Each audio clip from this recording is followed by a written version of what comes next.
You know what? Like, it was a good game to watch. Boston, Toronto. Yeah, Toronto, you could tell people are still ill, but excuses, excuses. Everyone's injured, everyone's ill.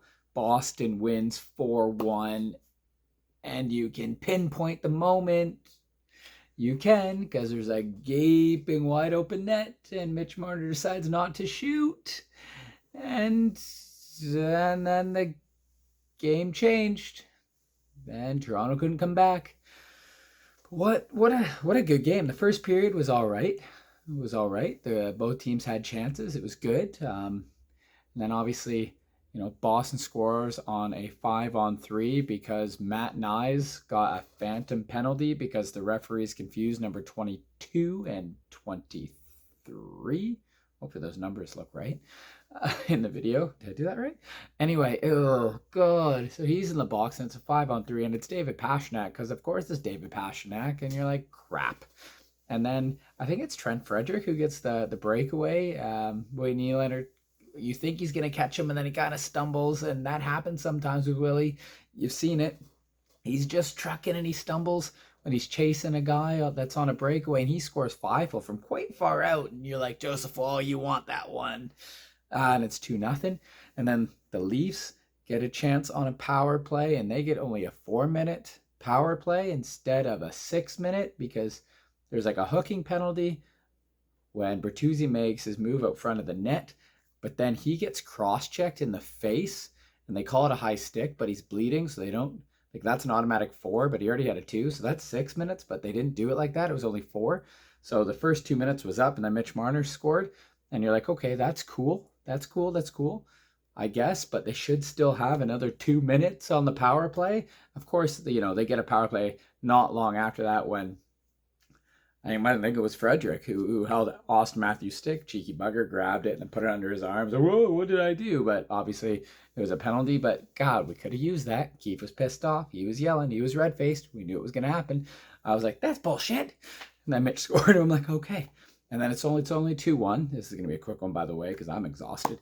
Fun game though. Anyway, then Mitch Marner, he gets a chance. And it's a wide open net because Simon Benoit goes, I'm going to take a slap shot. No, I'm not. I'm going to feed it to Mitch Marner. It's a wide open net. He's going to score. We're all celebrating. I'm already like, woo, goal. Mitch, you still have to shoot the puck. Like, you shoot the puck in the open net. Like, you already scored one when the goalie was there. Just do the same thing, but he's not there. That low shot that you scored, you beat Swayman with, do that. Like, oh, you see him dive over, but he's in the air. Just shoot it. Shoot it. No, don't go beyond the net. Oh, you're going to feed it out. Oh, God, now getting back to you. Now you're going to shoot it. Oh, you missed. And that was a turning point. And you knew right then and there Boston was going to get the next goal. Them on the power play. Geeky scores. Great feed from Shattenkirk, I believe. It was lovely from like the goal line out to him. It was gross, actually. Joe Swall, good luck. William Nylander couldn't track to get him. McCabe went the wrong way. He went to DeBrusk instead of Geeky, and it just opened the space up, and it's 3-1. And then that, yeah, well, you were kind of screaming, but not really. Like, that fourth goal can't go in from the point, and you're like, why? Why? Was it Brandon Carlo scored? I don't know. I think it was. So it made it 4-1, and you're like, this sucks. This sucks. At least they couldn't get it back and they couldn't win the game on the scoreboard. So instead, Max Domi's like, Marchand, you want to go? You want to go? And Marchand's being a little blank about it and just like standing there like, I'm not going to fight you. I'm going to be a rat and I'll probably like spear you or do something else after, maybe lick you.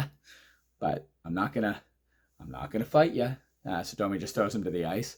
And you know what? Like, I don't like playing against Brad Marchand, but I'm sure if he was on the Leafs and his antics, I still think the whole licking thing is really stupid and some of the stuff he does. But if he's on your team, you're like, you welcome it because, he's going to generate penalties, generate power plays for the team, and he's damn good.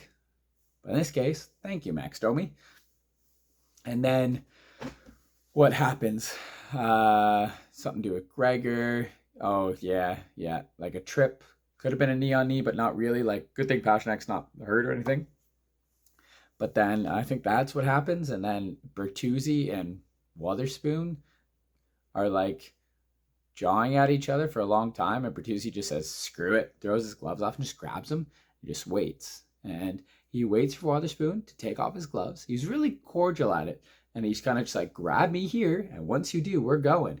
And once he does, myself, Mike Johnson, we're all surprised. He drops his left hand and just boom, cracks him. And it was awesome. And then he throws some rights and he wins. He wins big. And then Trent Frederick's going at him in the box, and Bertuzzi's like, I will fight everyone. And he still kind of does at the end when McAvoy and Domi play whack-a-mole. So Domi said, I'm gonna whack you in the face with my fist. And he does.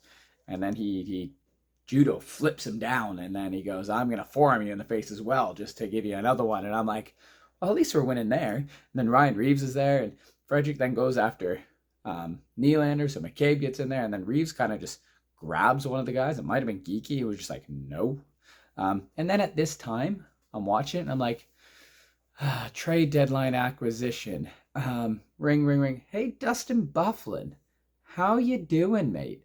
You want to come back to hockey? Yeah, that'd be my guy. You can, few weeks, yeah. What are you at right now? 330? You drop down to like 290, please? Yeah, 300? Cool, we'll take it. Let's go. Hang up. Oh, sorry. Yeah, we'll feed you to the cap, whatever it is. We'll just give him money. Someone's going on IR, LTIR. Don't worry about it. All right, cheers. Bye. That's my guy. Dustin Byfuglien. Take two guys, throw them there. Take another two guys, throw them there. Next guy, punch him in the face. That's all I got from it. I'm ecstatic. It was like playoff hockey. Mitch Marner, game could have been different if you would have just shot that puck in the open net. It would have been 2-2, momentum for the Leafs, and they probably could have won this game because I thought they played all right. Not amazing. Boston outplayed them in spurts anyway, and those spurts led them to the win. But it was a fun, entertaining game. And Mike Johnson said it best when they asked about like this team. I think Boston Toronto is like a 70-something percent. I think Florida lost tonight, so Boston's only like a point behind them maybe. But like, what did it say? Like 72% or 72.9% that Toronto will face Boston in the first round. And you're looking at it and you go, okay, so offensively, you never know. Dave Pastrnak's going to get his points. Austin Matthews going into this game had 11 goals. Something like in his last 9 games, did they say? Or 9 goals in his last 11 games against Boston, which sounds great. Mitch Marner does well against Boston. He scored tonight the same way he scored his first goal ever against the Bruins. So that was cool. So like offensively, wash, I guess. Defensively, they say basically a wash. It all comes down to goaltending. And tonight, Swayman definitely outplayed Wall. Goaltending. I thought Wall made some good saves. Like, he made some good saves. There was some point-blank shots. There was some deflections, and he made some good saves. And then, like, the Geeky one, don't fault him for it. He made a good save before that. I think it was on Zaka, and then it was just a seam pass, and good luck to him. But he already made, like, a save going from right to left against Marchand on one of the power plays earlier. That probably should have been a goal. But the Frederick one, or like that second goal breakaway, you want that one back pretty far away. That breakaway 5-hole shot. But I guess if someone like Austin Matthews did it, you wouldn't like, you'd be like, yeah, okay, he's a great shooter. Maybe it was just a really good shot. But that fourth goal, it's just good luck. Yeah, throw that crap away. Those can't go in. So Swayman outplayed him. I think Mike Johnson's right. Goaltending is going to play the biggest impact, which then obviously impacts the D, which impacts your offense. I know like some playoffs, like, or some like you're like, oh, you don't need good goaltending. Like, look at Vegas. They had Aiden Hill, who was like their 8th string goalkeeper. Aiden Hill played pretty damn good. So it makes it like you still have to have goaltending. So that might be the difference. But like you said, most series it's like a 60-40 or 55-45. The Leafs, 52-48 or 51-49, and it could go either way, and I'm excited for it. Obviously, I want the Leafs to win because that'd be great. But yeah, it was a fun game, even though Leafs lost, which is frustrating. Another 4-1 loss. He lost every game to Boston this year, so maybe instead, when you meet him in the playoffs, if you meet him in the playoffs, but potentially most likely when you meet him in the playoffs, how about you just don't lose again, Toronto, and just win 4 straight? That'd be lovely. Let's shock the world. God, am I about to put Toronto for a 4-0 sweep against Boston? Am I going to bet some money on this? Am I going to lose? Probably. But imagine if I won and the Leafs won 4-0 in a series sweep against the Bruins. Oh, dreams. That's what dreams are made of, which is what I'm going to go do. I'm going to go dream of that right now as I go to bed. Everyone, take care. Leafs lose 4-1. Comment down below your thoughts on the game. Toronto's not afraid of Boston. Boston's not afraid of Toronto. This is going to be one hell of a series. If it happens. All right. See you after Saturday's game against Montreal. Leafs better beat Montreal. All right. Take care, everyone. Go Leafs, go.